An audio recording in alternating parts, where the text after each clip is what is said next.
ಖರ್ಜೂರದ ಮರ ಏರಿದಂತೆ ಸಾಧು ಜೀವನ ಕಠಿಣ. ಖರ್ಜೂರದ ಮರವೇರಿದಂತೆ ಸಾಧು ಜೀವನ ಕಠಿಣ.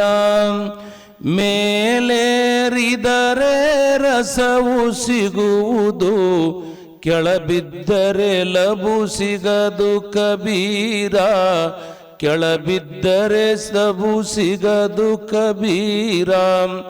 ವೃಕ್ಷದ ಫಲವು ವೃಕ್ಷಕ್ಕಲ್ಲ, ನದಿಯ ನೀರು ನದಿಗಲ್ಲ. ವೃಕ್ಷದ ಫಲವು ವೃಕ್ಷಕ್ಕಲ್ಲ, ನದಿಯ ನೀರು ನದಿಗಲ್ಲ. ಸಂತನ ಬದುಕು ಸಂತನಿಗಲ್ಲ, ಇದು ಲೋಕದ ಹಿತಕ್ಕೆ ಕಬೀರ. ಇದು ಲೋಕದ ಹಿತಕ್ಕೆ. ಇತರರ ಯೋಷವ ನೋಡುತ್ತ ಜನರು, ಇತರರ ದೋಷವ ನೋಡುತ್ತ ಜನರು ಹಾಸ್ಯಗೈಯುವರಲ್ಲ.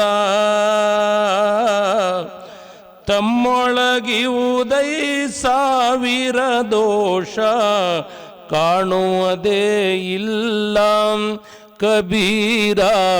ಕಾಣುವುದೇ ಇಲ್ಲ.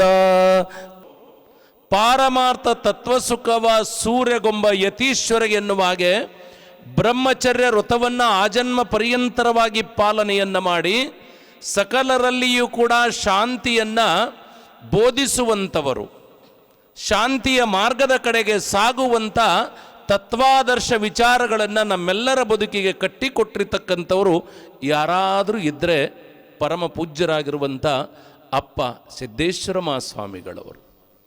ಕಣ್ಣಿನೊಳಗೆ ಕೆಟ್ಟದ್ದನ್ನು ತುಂಬಿಕೊಳ್ಳಲಿಲ್ಲ, ಹೃದಯದೊಳಗೆ ಪ್ರೇಮ ಇಟ್ಟುಕೊಂಡ್ರು, ಯಾರ ಬಗ್ಗೆ ದ್ವೇಷ ಬರಲಿಲ್ಲ, ಸಿಟ್ಟಿಗೆ ಬಂದದ್ದನ್ನು ನಾವು ಯಾವತ್ತೂ ಕೂಡ ನೋಡಲಿಲ್ಲ. ನಗುಮೊಗವನ್ನು ಕಂಡಾಗ, ಅವರನ್ನು ನೋಡಿದಾಗ ನಮ್ಮ ಜನ್ಮ ಪವಿತ್ರ ಆಗ್ತಿತ್ತನ್ನೋ ಕಾರಣಕ್ಕಾಗಿ ಜಗತ್ತಿನ ಜನರು ಇವತ್ತಿನವರೆಗೆ ಅವರನ್ನು ಪ್ರೀತಿಸ್ತಾ ಇದ್ದಾರೆ. ಕಬೀರದಾಸರು ಹೇಳಿದ ಹಾಗೆ ವೃಕ್ಷದ ಫಲವು ವೃಕ್ಷಕ್ಕಲ್ಲ. ಒಂದು ಮರ ಅದ ಅಂದ ತಕ್ಷಣ ಹಣ್ಣು ಕೊಡ್ತದ, ನೆರಳು ಕೊಡ್ತದ ಅಂದಾಗ ತನ್ನ ನೆರಳು ತಾನು ಅನುಭವಿಸಲಿಲ್ಲ, ಕೊಡುವಂಥ ಹಣ್ಣು ತಾನು ತಿನ್ನಲಿಲ್ಲ. ಇತರರ ಸಲುವಾಗಿ ಹಣ್ಣು ಕೊಡುವ ಕಾರ್ಯ ಒಂದು ಮರ ಮಾಡ್ತದನ್ನುವಾಗ ಸೃಷ್ಟಿಯೊಳಗಿರುವಂಥ ಚರಾಚರಾತ್ಮಕ ವಸ್ತುಗಳು ಹೇಳ್ತಾ ಇದ್ದಾವ, ಮೌನ ಭಾಷೆಯಿಂದ ಹೇಳ್ತಾ ಇದ್ದಾವ. ನಾವು ತಿಳಿದುಕೊಳ್ಳೋದಕ್ಕೆ ಆಗ್ತಾನೆ ಇಲ್ಲ. ಕಾರಣ ಏನು ಅಂತ ಕೇಳಿದ್ರೆ, ನಾವು ಮರದ ಹತ್ರ ಹೋದಾಗ ಮರವನ್ನು ಸಂತೋಷದಿಂದ ನೋಡೋಕೆ ಆಗಲಿಲ್ಲ. ಮರದ ಹತ್ರ ಹೋಗಿರುವಾಗ ಕೊಡ್ಲಿ ತಗೊಂಡು ಯಾವಾಗ ಜಾಡಿಸಿ ಹಣ್ಣು ತಿನ್ನಾಮಿ, ಇಲ್ಲದೆ ಹೋದ್ರೆ ಮರ ಯಾವಾಗ ಕಡಿದು ನಮ್ಮ ಸುಖಕ್ಕಾಗಿ ಆ ಮರವನ್ನು ಬಳಸಿಕೊಳ್ಳಾಮಿ ಅನ್ನುವಂಥ ಒಂದು ಕೆಟ್ಟ ದೋಷ ಇಟ್ಟುಕೊಂಡಿರ್ತಕ್ಕಂಥವರು ನಾವು. ಸಿದ್ದಯ್ಯ ಪುರಾಣಿಕರು ಹೇಳ್ತಾ ಇದ್ದಾರ, ಹಣ್ಣು ಬೆಣ್ಣೆ ಕೆನೆ ಮೊಸರ ಹಾಲ ಕಂದ ಜೇನರ ಸಗಬ್ಬ ಬಾಳಿ, ಎಳೆ ನೀರು ಹೊಳೆ ನೀರು ಹಾಲ್ದೆನೆಯ ಕಾಳ, ಸಾರುತ್ತಿದೆ ಸೃಷ್ಟಿ ಇದು ಸವಿಯಾಗು ಎಂದು. ಪ್ರತಿಯೊಂದು ವಸ್ತು ಕೂಡ ಹೇಳ್ತವ. ಆ ವಸ್ತುವಿನ ಮೌನ ಭಾಷೆಯನ್ನು ನಿಮಗೆ ಅರಿಲಕ್ಕಾಗಲಿಲ್ಲ. ಅದನ್ನು ಅರಿತಿರುವಂಥ ಸಂತ ಶ್ರೇಷ್ಠರು ಸಿದ್ದೇಶ್ವರ ಅಪ್ಪಾಜಿಯವರು ಒಬ್ಬರೇ ಅಂತ ನನ್ನ ಭಾವನೆಯೊಳಗೆ ನಾನು ಹೇಳಕ್ಕೆ ಬಯಸ್ತಾ ಇದ್ದೀನಿ. ನಿಸರ್ಗವನ್ನು ಪ್ರೀತಿಸಿದರು, ನಿಸರ್ಗದೊಳಗೆ ದೇವರು ಎನ್ನುವಂಥ ಭಾವವಂತೂ ಸುಜ್ಞಾನದ ಮಾತಿಗೆ ಈ ಬಾಯಿ ಸೀಮಿತ ಅಂತ ಹೇಳಿದರು. ಎದೆಯ ತುಂಬ ಹೃದಯ ಪ್ರೀತಿ ಏನದಲ್ಲ, ಇದು ದೇವನಿಗೆ ಅರ್ಪಿತ ಅಂತ ಹೇಳಿದರು. ಈ ಭಾವದೊಳಗೆ ಮನುಷ್ಯರು ಬದುಕನ್ನು ಕಟ್ಟಿಕೊಳ್ಳಬೇಕು. ದ್ವೇಷವನ್ನು ಹಂಚೋದಕ್ಕಾಗಿ ಜಗತ್ತಿಗೆ ಬಂದವರಲ್ಲ ನಾವು. 100 ವರುಷದ ಆಯುಷ್ಯವನ್ನು ತೆಗೆದುಕೊಂಡು ನಾವೆಲ್ಲ ಪ್ರೀತಿಯ ಬದುಕನ್ನು ಕಟ್ಟಿಕೊಳ್ಳೋದಕ್ಕಾಗಿ ಬಂದಿರುವತ್ನವರು. ದೇವರು ನಮಗಾಗಿ ಏನು ಕೊಟ್ಟಾನ ಅನ್ನೋದನ್ನು ಮರೆತವರಷ್ಟೇ. ನೀನು ತಾಯಿ ಗರ್ಭದಿಂದ ಭೂಮಿಗೆ ಬೀಳೋದಕ್ಕಿಂತ ಮುಂಚಿತವಾಗಿ ನಿನಗೆ ಒಂದಿಷ್ಟು ಅಮೃತ ಸಮಾನವಾಗಿರುವಂಥ ಪ್ರಸಾದ ನೀಡುವ ಕಾರ್ಯ ನಾವ್ಯಾರೂ ಮಾಡಿಲ್ಲ. ತಾಯಿ ಎದೆಯೊಳಗೆ ರಕ್ತ ಸರಿಸಿ ಹಾಲು ಕೊಡುವಂಥ ಕಾರ್ಯವನ್ನು ಕೂಡ ಪರಮಾತ್ಮ ಮಾಡ್ಯಾನಲ್ರಿ. ಇದು ಎಂಥ ತ್ಯಾಗ! ಆ ಕಾರಣಕ್ಕಾಗಿ ದೇವನ ಅಸ್ತಿತ್ವದೊಳಗೆ ನಾವೆಲ್ಲ ಬದುಕ್ತಾ ಇರುವಾಗ ಆ ದೇವರನ್ನು ಪ್ರೀತಿಸುವ ಕಾರ್ಯ ನಮ್ಮೆಲ್ಲರಿಂದ ಆಗಬೇಕು. ಇದು ದೇವರು ಸೃಷ್ಟಿ ಮಾಡಿರುವಂಥ ಸೃಷ್ಟಿ. ಈ ಸೃಷ್ಟಿಯೊಳಗಿರುವಂಥ ಚರಾಚರಾತ್ಮಕ ವಸ್ತುಗಳಲ್ಲಿ ದೈವ ಸ್ವರೂಪವನ್ನು ಕಾಣುವಂಥ ಸ್ವಭಾವ ಆಗಬೇಕನ್ನೋದನ್ನು ತಿಳಿಸಿರುವಂಥ ಪೂಜ್ಯನೀಯರು ಪರಮ ಪೂಜ್ಯರಾಗಿರುವಂಥ ಸಿದ್ದೇಶ್ವರ ಅಪ್ಪಾಜಿಯವರು. ನಮ್ಮ ಶಾಸಕರು ಹೇಳಿದ್ರು, ಕಿಸೆ ಇಲ್ಲ. ಪರಮ ಪೂಜ್ಯರು ಕೇವಲ ಬಟ್ಟೆಯನ್ನು ಧರಿಸಿದ್ರು, ಜೀವಿತದ ಅವಧಿಯೊಳಗೆ ಒಂದು ಪಾಕೆಟ್ ಅನ್ನೋದೇ ಇರಲೇ ಇಲ್ಲ. ಆದರೆ ಒಂದು ಹೆಜ್ಜೆ ಮುಂದಿಟ್ಟು ಹೇಳಕ್ಕೆ ಪ್ರಯತ್ನ ಪಡ್ತಾ ಇದ್ದೀನಿ. ಸಿದ್ದೇಶ್ವರ ಅಪ್ಪಾಜಿಯವರು ಕಿಸೆ ಇಲ್ಲದ ಶರ್ಟ ಉಟ್ಕೊಂಡ್ರ ಪರಮ ಪೂಜ್ಯರಾಗಿರುವಂಥ ಅಮೃತಾನಂದ ಸ್ವಾಮಿಗಳವರು ಕಿಸೆನೂ ಬೇಡ ಅಂಗಿನೂ ಬೇಡ ಅಂತ ಅಂಗಿಯೂ ಕೂಡ ತೆಗೆದು ಇಂಥ ಬದುಕನ್ನು ಕಟ್ಟಿಕೊಳ್ಳುತ್ತಾ ಇದ್ದಾರಲ್ಲ, ಇದು ಲೋಕ ಕಲ್ಯಾಣಕ್ಕಾಗಿರುವಂಥ ಜನ್ಮ ರೀ. ಯೋಚನೆ ಮಾಡಬೇಕು ನಾವೆಲ್ಲ. ತಂದೆ ತಾಯಿ ಬಂಧು ಬಳಗ ಎಲ್ಲವನ್ನಿಟ್ಟುಕೊಂಡು ಬದುಕು ಕಟ್ಟಿಕೊಳ್ತಾ ಇರುವಾಗ ನಮಗೊಂದಿಷ್ಟು ಮನೆಯೊಳಗಿರುವಾಗ ಸಮಾಧಾನ ಇರ್ತದೆ. ಆದರೆ ಲೋಕ ಕಲ್ಯಾಣಕ್ಕಾಗಿಯೇ ನನ್ನ ಜನ್ಮ ಅಂತ ತಿಳಿದುಕೊಂಡಿರ್ತಕ್ಕಂಥ ಸಂತರು ಹೆಂಗಿರ್ತಾರಂತ ಕೇಳಿದ್ರೆ, ಅಮೃತಾನಂದ ಅಪ್ಪಾಜಿ ಅಂತವರು, ಪರಮ ಪೂಜ್ಯರಾಗಿರುವಂಥ ಪಟ್ಟಾಧ್ಯಕ್ಷರಂಥವರು, ಬಸವಾನಂದ ಮಹಾಸ್ವಾಮಿಗಳಂಥವರು ತಮ್ಮದೆಲ್ಲದನ್ನು ಕೂಡ ಬದಿಗಿರಿಸಿ ಲೋಕ ಕಲ್ಯಾಣಕ್ಕಾಗಿ ನನ್ನ ಜನ್ಮ ಅಂತ ತಿಳಿದುಕೊಂಡು ಎಲ್ಲವನ್ನು ಮರೆತು ನಮಗಾಗಿ ಬೋಧಿಸ್ತಾ ಇರ್ತಾರಲ್ಲ, ಅದಕ್ಕಾಗಿ ಸಂತನ ಬದುಕು ಶ್ರೇಷ್ಠವಾಗಿರ್ತದ. ಹೀಗಲ್ಲ, ಹರಿಯುವ ನದಿ ತನ್ನ ನೀರು ತಾನೆಂದೂ ಕುಡಿಯಲಿಲ್ಲ, ಇನ್ನೊಬ್ಬರಿಗಾಗಿ ಹರಿತಾನೇ ಇದೆ. ಹರಿಯುವಂಥ ನದಿ ಕರಿತಾನೇ ಇದೆ.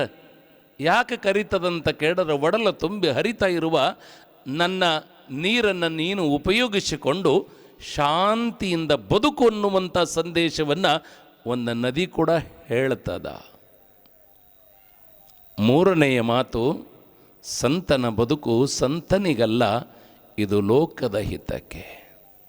ಮಹಾತ್ಮರಾಗಿರುವಂಥವರ ಬದುಕು ತಮಗಾಗಿ ಏನೂ ಇಲ್ಲ, ಅದು ಲೋಕ ಕಲ್ಯಾಣಕ್ಕಾಗಿರುವಂಥ ಒಂದು ಜನ್ಮ. ಆ ಜನ್ಮವನ್ನು ಅವರು ಸಾಫಲ್ಯತೆಯನ್ನು ಮಾಡಿಕೊಂಡು ಲೋಕ ಕಲ್ಯಾಣಕ್ಕಾಗಿರುವಂಥ ಜನ್ಮ ಅದು ಲೋಕ ಕಲ್ಯಾಣಕ್ಕಾಗಿ ಮೀಸಲಾಗಿರಿಸಿ ಕಾಲ ಸುಮ್ಮನೆ ಕಳಿಲಿಲ್ಲ. ಇರುವ ಸಮಯವನ್ನು ಇನ್ನೊಬ್ಬರಿಗಾಗಿ ಅರ್ಪಿಸಿ ಇನ್ನೊಬ್ಬರ ಕಲ್ಯಾಣ ಆಗಲಿ ಅಂತ ಬದುಕುವಂಥ ಒಂದು ಭಾವ ಇರೋದು ಒಬ್ಬ ಶ್ರೇಷ್ಠನಾಗಿರುವಂಥ ಸಂತನಿಗಿರ್ತಾ ಇದೆ. ಅಂಥ ಶ್ರೇಷ್ಠ ಪರಂಪರೆಯಲ್ಲಿ ಶ್ರೇಷ್ಠರೆನಿಸಿಕೊಂಡಿರ್ತಕ್ಕಂಥವರೇ ಸಿದ್ದೇಶ್ವರ ಅಪ್ಪಾಜಿಯವರು.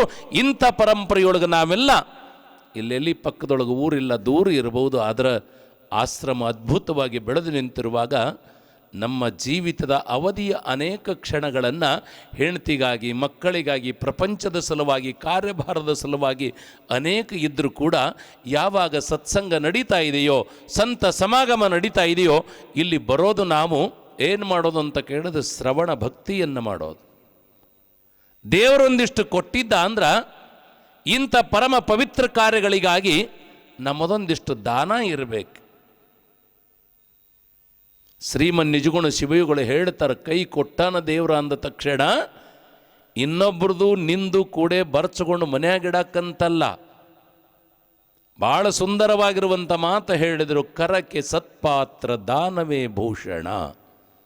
ಈ ಕೈಗಳು ಭೂಷಣ ಆಗಬೇಕಾಗಿತ್ತಂದ್ರೆ ಒಂದಿಷ್ಟು ದಾನ ಧರ್ಮಾದಿಗಳನ್ನು ಮಾಡೋದು, ಒಂದಿಷ್ಟು ದೇವರ ಬಾಯಿ ಕೊಟ್ಟಾರ ಅಂದ ತಕ್ಷಣ ಒಳ್ಳೆಯ ಮಾತುಗಳನ್ನು ಆಡೋದು, ಕಿವಿ ಕೊಟ್ಟಾರ ಅಂದ ಕ್ಷಣ ಸತ್ಸರ್ವಣ ಆಕಾಂಕ್ಷಿಯಾಗಿ ಸಂತ ಸಮಾಗಮದೊಳಗೆ ಪಾಲ್ಗೊಂಡು ಒಳ್ಳೆಯದನ್ನು ಕೇಳೋದು.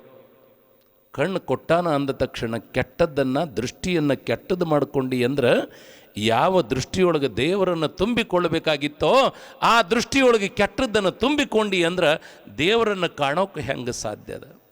ಕಬೀರದಾಸರಿಗೆ ಯಾರೋ ಹೇಳಿದ್ರಂತ, ಕಬೀರದಾಸರೇ ಕಣ್ಣು ಯಾಕೋ ಕೆಂಪಗಾಗ್ಯಾವ ಅಂದ ತಕ್ಷಣ, ಏನಿಲ್ಲಪ್ಪ ಪರಮಾತ್ಮನ ನಾಮಸ್ಮರಣೆ ಮಾಡ್ತಾ ಇರುವಾಗ ನಿದ್ದಿಗಟ್ಟಿನಿ, ಆದರೆ ಸ್ವಲ್ಪ ಯಾಕೋ ಮೈಯೊಳಗೆ ಉಷ್ಣತೆ ಆಗಿರಬೇಕು, ದೇಹ ಕಾವಾಗಿರಬೇಕು. ಹಿಂಗಂದ ಆ ಕ್ಷಣ ಬಾಜುಕಿದ್ದ ಒಂದು ಶಿಷ್ಯ ಕಣ್ಣು ಕೆಂಪಗಾಗ್ಯಾವ, ಕಣ್ಣ ಬಿಳುಪು ಬಿಳುಪಾಗಬೇಕು, ಕಣ್ಣಿನೊಳಗಿರುವಂಥ ಕಾವೆಲ್ಲ ಹೊರಗೆ ಹೋಗ್ಬೇಕಂದ್ರೆ ಒಂದಿಷ್ಟು ಸುರ್ಮ ಹಚ್ತೀನಿ ರೀ, ಚಂದನೂ ಕಾಣಿಸ್ತದ, ತಂಪು ಆಗ್ತದಂದ. ಅವ ಕಬೀರದಾಸರಂದ್ರಂತ ಸುರ್ಮಾನೂ ಹಸ್ತಿ, ಚಂದು ಕಾಣ್ತದ, ಆನಂತರದೊಳಗೆ ಕಣ್ಣು ತಂಪಾಗ್ತದ ಅಂತೀಯಲ್ಲ, ನನ್ನ ಕಣ್ಣಿನೊಳಗೆ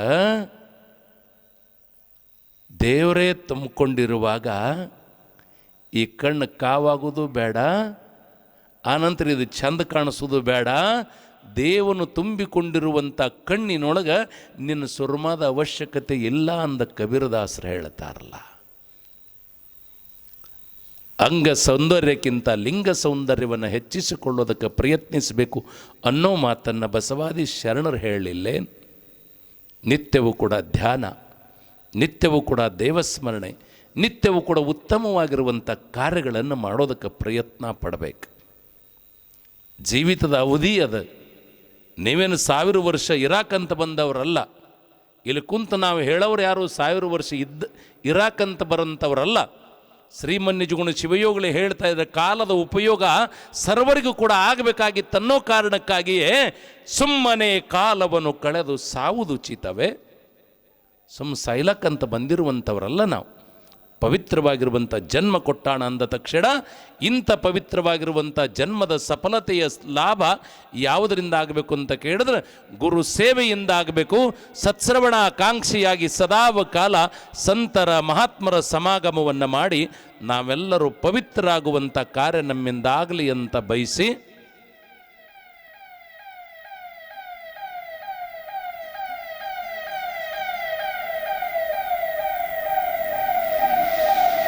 ಯಾರು ಬರ್ಲೈತಾರೆ?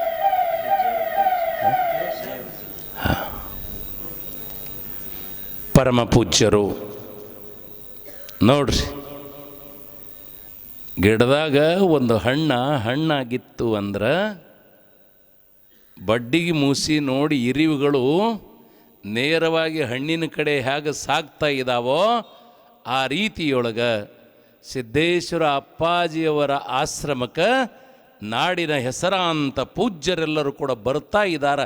ಕಾರಣ ಏನು ಅಂತ ಕೇಳಿದ್ರೆ ಈ ಆಶ್ರಮದೊಳಗಿರುವಂಥ ಹಣ್ಣುಗಳು ಹಣ್ಣಾಗೆ ಬತ್ತ ತಿಳ್ಕೊಂಡು ಲೋಕದ ಜನರೆಲ್ಲ ಹಣ್ಣನ್ನು ಸವಿಯೋದಕ್ಕಾಗಿ ಬರ್ತಾ ಇದ್ದಾರೆ, ಆಧ್ಯಾತ್ಮಿಕ ರಸದ ಔತಣವನ್ನು ಉಣ್ಣೋದಕ್ಕಾಗಿ ಬರ್ತಾ ಇದ್ದಾರೆ.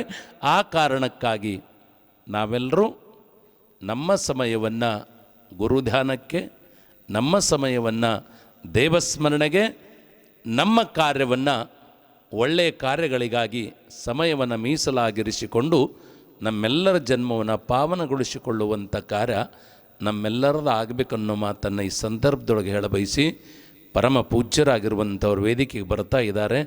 ಆ ಕಾರಣಕ್ಕಾಗಿ ನಾ ಮೊದಲ ಹೇಳಿದ್ದು, ಅವ್ರು ಬರೋದ್ರಾಗ ನಮ್ಮ ಮಾತು ಕಡ್ಯಾಕ ಬಹುಶಃ ತುಕಾರಮ್ಮಣ್ಣ ಬಹುಶಃ ಭಾಳ ಚಂದ ಸಂತಿ ಮಾಡ್ಯಾರ. ಅವರು ನಮ್ಮ ಸಂತಿ ಆಗ್ಯತ್ತು, ಸೊ ನಾವು ತಡ ಮಾಡಿ ಬಂದೀವಿ. ಆ ಕಾರಣಕ್ಕೆ ಕ್ಷಮೆಯನ್ನು ಕೋರ್ತಾ